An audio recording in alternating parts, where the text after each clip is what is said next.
In July of 2023, the Ministry of Education, Youth Affairs and Sports launched the Let's Teach VI initiative. The program's primary objective was to attract local talent in the field of education. We are joined today by Minister for Education, Youth Affairs and Sports, the Honorable Shari B.D. Castro, as well as the Acting Chief Education Officer, Mrs. Olandette Crabb.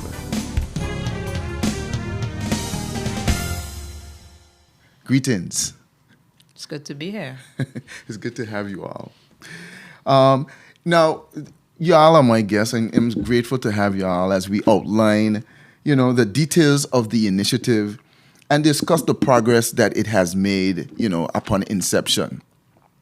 So, Honorable,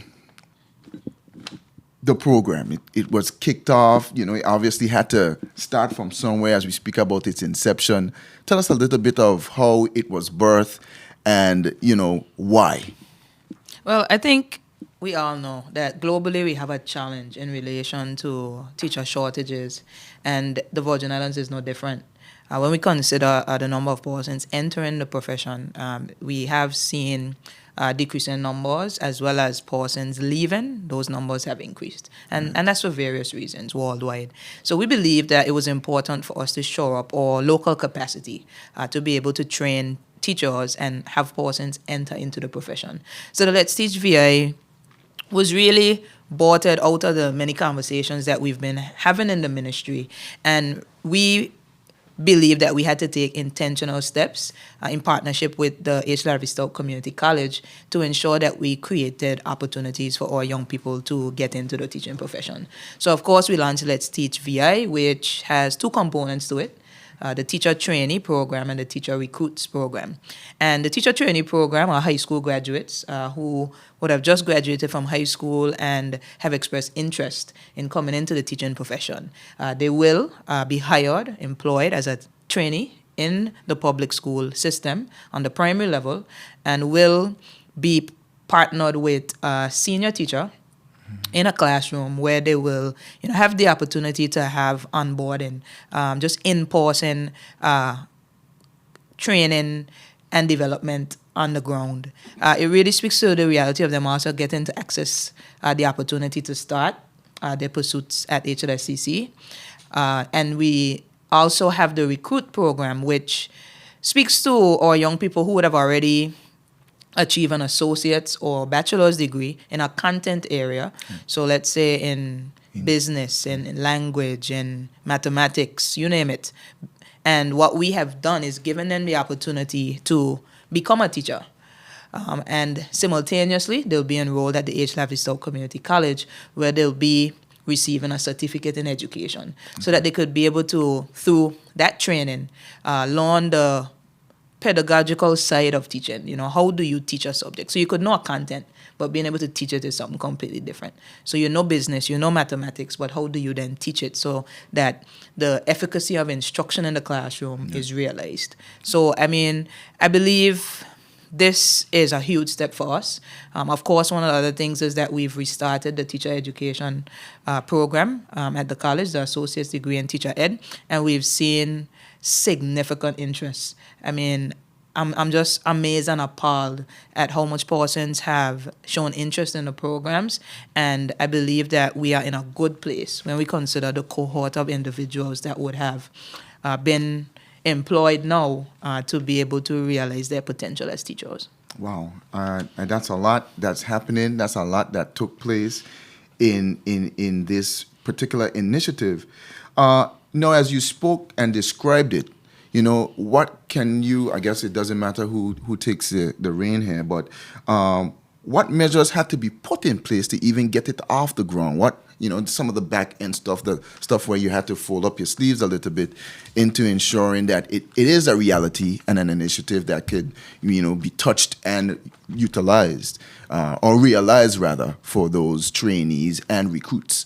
So, really, I want to, truly commend the staff at the Ministry of Education. The acting CEO and the team would have really worked hard so that this vision could become a reality. We would have collaborated with the Institute of Education at the college to really look at the fine details in terms of, what do we really need the skill sets of our teachers to be in the classroom, and how do we create a program that's really defined and that really speaks to the context of the BVI. And that's why, using our amazing institution at HLSCC is so vital, because we know our context and we have the ability to create a program that allows our teachers to really have the competency that they need to deliver adequate instruction in the classroom. I'll give Mrs. Crabb the opportunity to give some more detail in terms of the nitty-gritty of what it took for us to get here, but truly the ministry staff and the team at HLSCC would have done just a large deal of work to get us to this point.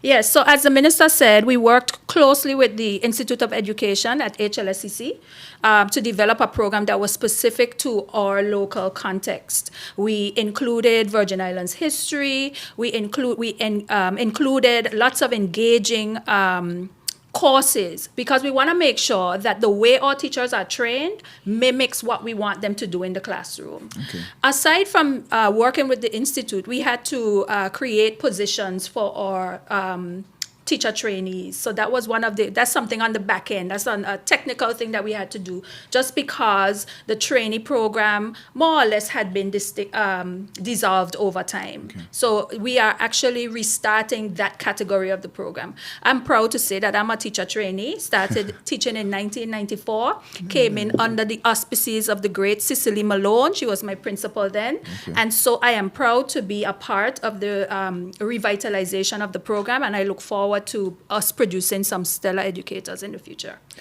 No, and thank you for that. I mean, you even gave a testimonial, and that speaks a lot to the volume of the importance of the program. That's right. When you have persons that can testify. I'm sure there are others as well, as maybe eventually you'll share those stalwarts in our community that are products of that program.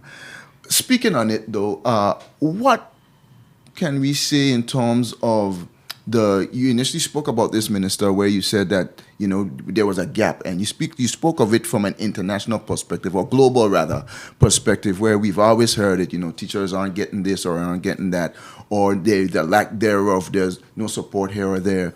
But you spoke to it in terms of the employees portion of it. How can we say, based on our need here in the territory, we have met that need, or how close are we to ensuring that gap has been closed as a result of this initiative? So I can tell you, if we didn't pursue this initiative, we would be significantly behind in staff in our classrooms this school year. When you consider the regional and international context, persons are getting significant offers across the world in terms of salaries. Mm-hmm. That is one of the main causes of whether resignations or persons not wanting to enter the profession. And of course, we've been doing a great deal of work here. We're currently going through the salary review process, and I've encouraged that teachers be prioritized in this process, so that we can really see the level of talent be retained, as well as persons being willing to enter the profession. But the teacher trainees and the teacher recruits this school year have really filled a gap. And I believe it's important, because when we consider the context of teaching in the past, we know teaching has been a profession that has been revered. You consider some of the politicians and some of the persons in the highest positions in the public and private sector, a lot of them started out teaching. Yeah. And so when you consider the acting CEO speaking about herself, we have other education officers, principals, who are now in senior positions in the field of education, but they started right out of high school as teacher trainees. And it really speaks to the evolution of individuals in this amazing profession. And so I want to really commend the young people who sought after this opportunity. So many of them applied, and of course we were able to select the final cohort, and I'm just enthused and excited, because as an educator myself, I know that they are entering the best profession that there is, and they will be able to make a significant impact on the lives of children in this territory. So, thank you. And would you say then that we've met the quota, if we want to say that, for what we need? If you can, give me a percentage of maybe where we are, because I'm sure they're still somewhat open for others as it's a process, a succession process. That's right. So, of course, in context, I mean, I would say a few months ago, we knew that we needed about 60 teachers. We needed about 60 teachers. We had, due to varying reasons, we had positions that were left unfilled due to the shortages, and then due to retirements, resignations, we subsequently had to fill positions as well. And I believe my team would have updated me recently, and we'll get specific numbers very soon, but definitely under 15 positions still left to be filled in terms of teaching positions in the public primary and secondary schools. Beautiful. Now that the initiative has taken place, you know, we've struck, as they would say, the landmark where the goal is, right? And we're heading towards the goal as the ministry highlights full steam ahead. What is in place now to ensure that the teachers have the support needed, especially these new trainees, so that maybe if there's any disdain or any misconceptions, rather, that the air that's there, it can be put out if it's a fire per se, or encouraged to continue on the path that they were naturally or interestingly, meaning that they're interested in the role, and those that have that natural ability to teach. What support has the ministry put in place to ensure that the continuity is there? All right. So for the teacher trainee category, as was mentioned before, the teacher trainees are paired with what we are coining expert teachers in our schools. These are persons who consistently demonstrate a level of proficiency in and out of the classroom. And we really think that their professional conduct and their character makes them a good example, a good mentor for the teachers. So those are the persons that they're going to be paired with as trainees. The recruits who have been assigned their own classes will be paired with a mentor on the campus where they work as well. Mm-hmm. And so that person has been selected, and we've been very strategic about the selection process, because we wanted persons who we are assured can really support the onboarding of these new teachers. We understand teaching is a very rigorous profession. It demands a lot. There's lots going on in any given moment, and we wanted to make sure that our recruits had the support that they need. Okay. No, nothing monetarily? No monetary incentive? For the recruits and the trainees? Yes. Yes, so they've been brought on in actual teaching positions. So both positions are paying positions. Okay. That's correct, yeah. So it's not like a volunteer? No, sir. No, sir. So if you're thinking about applying, go ahead and apply. It is a paid position. Thank you for that. We're going to make sure. Because we did say what you're doing, in support of them and to keep them encouraged and in tune, right? All right. Is there any remaining statements or comments based on this initiative that you would like to share with the public at this time? No, I'm just happy that we were able to give some clarity really to, where the program came from and where we're seeking to go. The reality is that I believe we have the opportunity through HLSCC. I am an alumna of HLSCC. I went through the programs there, and I believe in HLSCC with all my heart. And I believe the revival of the teacher education program there really speaks to the interest in education in the territory. And I'm excited about that, because as we continue to build and reimagine education in the Virgin Islands, there is need for specialist skills, and we believe that as we train new teachers, we then have the opportunity to have them continue to grow in their educational pursuits and specialize in areas that will ultimately support the development of this territory. Education is a foundation of economic success, and as we seek to get more people into the profession, I believe we will continue to build and grow and develop our education system and our education ecosystem to the point where we will reap the benefits and the results of it. Change is new, it's difficult at times, it's challenging, but we believe that the steps that we are currently taking to move full steam ahead will ultimately be to the benefit of the territory at large. So as we reimagine education in the Virgin Islands, what is the plan of the ministry in terms of collaborating these trainees, teachers together? Okay. So one of the hallmarks of the new school year is professional development, professional day, and summer institute. Okay. And so we are in full swing trying to finalize plans in preparation for what we know will be a very impactful week for all our educators. We have guest speakers being coming in to make presentations. We also have lots of local talent, both in education and out, making presentations throughout the week. We have a full week of professional development planned, some fun activities as well. And so we are excited and looking forward to seeing our teachers at the start of the new school year. Is there a snippet? Can you give me maybe one or two of the things that usually would take place? I'm not a teacher, you're not a teacher, but, something that, I might motivate someone else to get into the profession knowing that this is one of the things they can expect. Well, Gio, if you want me to motivate people to come into education, we will talk all day.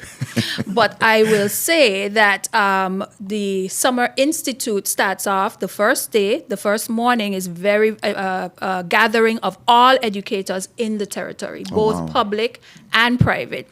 And so the educators look forward to seeing each other, persons who they may not see throughout the course of the year. And it's always an exciting time. The energy is palpable because educators just love the start of the school year. So that's one of the key events that educators or anybody can look forward to. Okay. It almost sounds biblical, like iron sharpening iron. All right. Well, if there's no last rounds, I want to thank you all for coming on here and explaining, going in detail about the initiative to teach, for all of us to be incorporated in the Let's Teach VI as we reimagine education here in our territory. For the Ministry of Education, Youth Affairs and Sports, I'm your GIS Information Officer, Giovanni Herbert, thanking you for joining us on this program.